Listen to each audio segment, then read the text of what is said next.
A estupidez não vai vencer!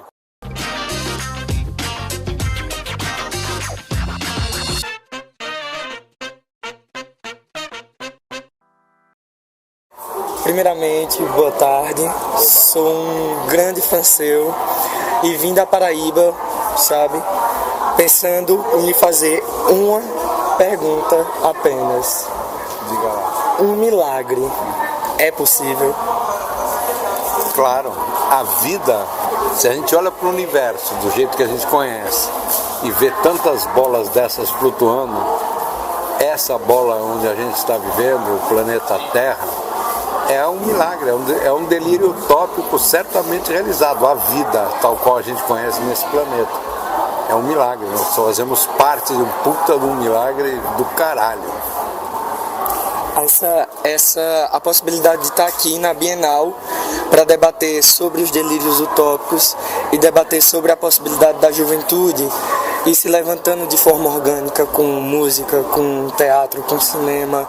Qual é a visão que você traz até agora de tudo que você viu nessas mostras? Olha, eu estou falando com muita gente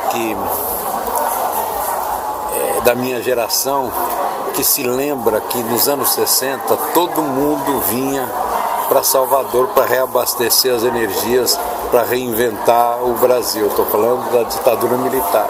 E Salvador de novo se tornou palco de uma concentração de pessoas que vieram para cá em busca de renovar suas energias nesse momento. Eu acho que Salvador tem essa vocação salvadora mesmo, da redenção, dessa ideia de que um Brasil tropicalista, porque eu acho que o tropicalismo traduziu muito bem a Bahia para os anos 60 e traduz perfeitamente bem para os anos 10, 11, 12, 13, 15, 2000 e no século XXI. Eu acho que é interessante. Eu vejo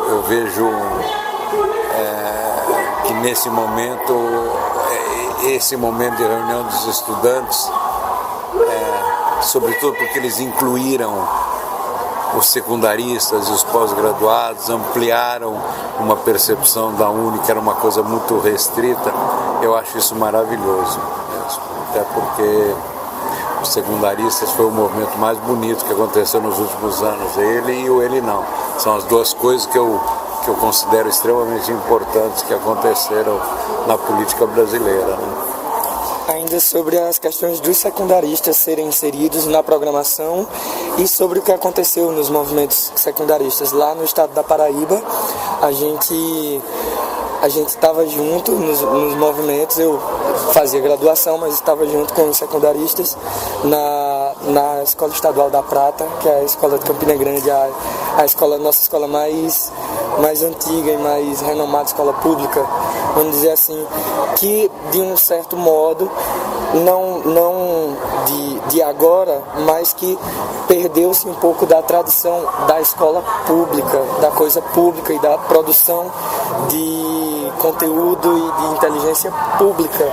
Como é que você observa a questão dos secundaristas assumindo esse protagonismo, principalmente no que concerne a todas as questões de trabalho também, como pessoas que estão trabalhando em audiovisual, trabalhando em música, trabalhando e realizando trabalhos para modificar essa conjuntura? Os secundaristas todos com quem eu converso desde o momento das ocupações sempre dizem que eles aprenderam durante a ocupação muito mais dentro da escola ocupada do que eles aprenderam na escola desocupada, digamos assim. Então isso, para mim,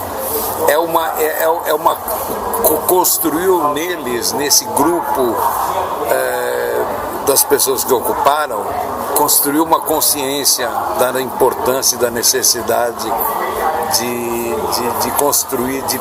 construir uma escola nova, de partir para uma lógica de uma escola nova. E eu acho que é a semente daquilo que hoje estava discutindo, é o que eu vim discutir aqui.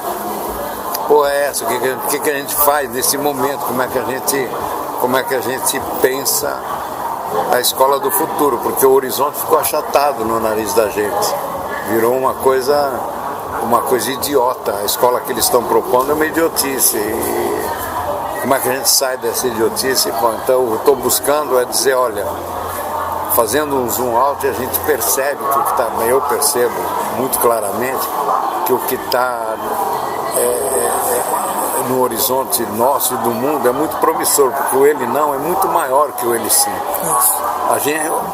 O que aconteceu foi que a gente não conseguiu se unir e uma boa parte da culpa de não ter conseguido se unir está nos partidos políticos que não souberam entender o momento que a gente está e se unir, fosse lá qual fosse o módulo da união, para derrotar essa situação. Mas ao sermos derrotados, e isso aconteceu no mundo todo praticamente, fomos derrotados nos Estados Unidos, embora o ele não seja muito maior que o ele sim em relação ao Trump, fomos derrotados em muitos outros países, na Itália, em lugares, a Itália que nos anos 50, 60, 70, era de longe o país mais politizado da Europa.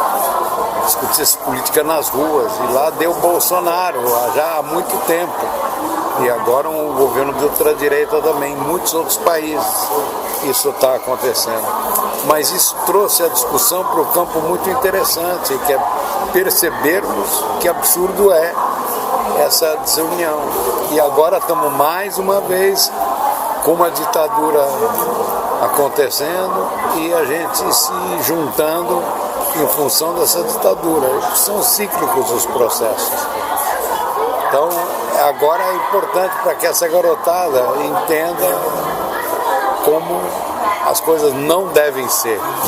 Fica muito mais fácil trazer todo mundo para uma discussão política a partir da estupidez que está sendo demonstrada por esses povo que foi eleito no mundo todo. Para o pessoal que trabalha comigo lá em Campina Grande, na Paraíba, e para todo mundo que eu já trabalhei, que eu já circulei gravando, eu tenho dito que a gente está numa fase, e eu também estou me tatuando, estou cheio de desenho, eu tenho dito que a gente está reinventando a Tropicália. O que você acha disso? Sim, eu acho que o único sentido da Tropicália é exatamente esse. É garantir o direito individual das pessoas serem o que são. E nós estamos avançando muito no sentido individual e no sentido coletivo. Nunca a identidade individual das pessoas foi tão respeitada. Ou você imaginar que hoje você pode ir num cartório e mudar de gênero, isso é uma coisa extraordinária. E se você olhar para o processo todo, eu que comecei a pensar essas coisas nos anos 60, olho para isso como uma coisa que está além. Eu sempre imaginei que fosse vendido um monte de coisas, mas essa condição que a gente tem hoje, eu não imaginei que chegasse a tanto.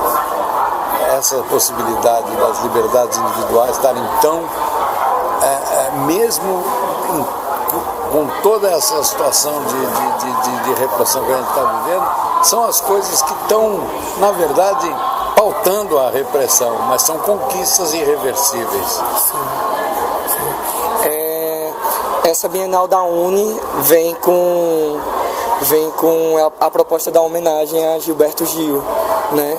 E eu sei que quando o Gil foi ministro, você foi secretário, e que houve toda uma movimentação na época. Eu não entendia muito o que estava acontecendo, eu só tentava entender, mas não conseguia. Por um lado chegava coisas de tipo abaixo assinado, em nome de Gilberto Gil, para o pessoal assinar na internet, e a gente nunca sabe de onde vem, se é real, se não é. Eu queria saber, com a sua experiência concreta na gestão pública, dentro daquele organismo que é um organismo careta, que é um organismo fechado, são organismos caretas. como pessoa estar dentro de uma situação dessa e ter que lidar e ter esse jogo de cintura de fazer esse trabalho? Eu não fui secretário, não. Eu hackeei o ministério. Eu fiquei de fora agindo como se dentro estivesse. Eu consegui essa maluquice. Eu era absolutamente independente, fazer o que eu queria. Consegui montar uma equipe enorme de pessoas. A gente fundou o conceito e a ideia de ponto de cultura, da cultura digital dentro do ponto de cultura. Eu consegui atuar dentro e fora ao mesmo tempo, o tempo todo. Agora eu digo assim o seguinte: é possível hackear o governo em determinadas circunstâncias. O governo brasileiro, naquela época, o Ministério da Cultura, a gente conseguiu dizer para o mundo, o Gil, ministro da Cultura, dizer para o mundo coisas que nenhum governo estava falando, sobretudo nesse campo da cultura digital. As ideias que a gente estava propagando lá estavam sendo discutidas em muitos lugares do mundo, mas totalmente na periferia dos governos. Então eu acho que o que a gente fez no Ministério da Cultura como um todo mostra que dentro de uma circunstância de um governo aberto, o que é possível fazer dentro do governo. A gente não pode ignorar a importância. Agora, a máquina burocrática ela é uma desgraça, mas dá para contornar. Eu sempre falo a Lei 8666, que é a lei que rege a forma que o governo lida com grana como um todo, é uma lei do demo, por isso que tem 666 nela. É uma lei que inviabiliza completamente as ideias criativas, as novas coisas, as possibilidades. A corrupção séria, ela está dentro da lei. Todo mundo que faz projeto sabe que o cara chega uma hora, dependendo do valor do projeto, ele te diz: me traz 3 orçamentos. Esse me traz 3 orçamentos é exatamente o que se faz para roubar e o que se faz para conseguir emplacar coisas extremamente criativas. Isso depende muito de quem são as pessoas. De quem são as pessoas e de como é que a gente, e de que lado que a gente está dessa história mesmo.